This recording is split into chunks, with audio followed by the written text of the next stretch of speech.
Assalamualaikum warahmatullahi wabarakatuh. Hari ini kita berjalan-jalan di sekitar Keratung, menghala ke Palung Lapan.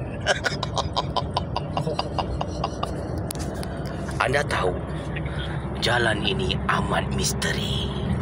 Jalan ini amat menakutkan bagi driver-driver lori dan food truck.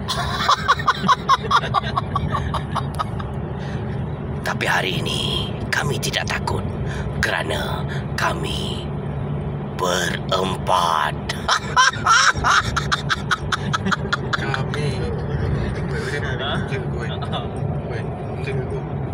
Kami diserang zombie.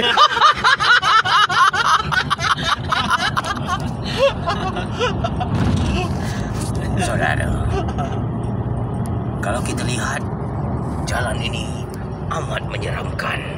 Sangat menyeramkan.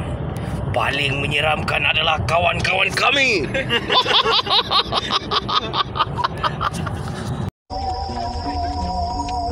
Memang kami dikejar tadi oleh zombie.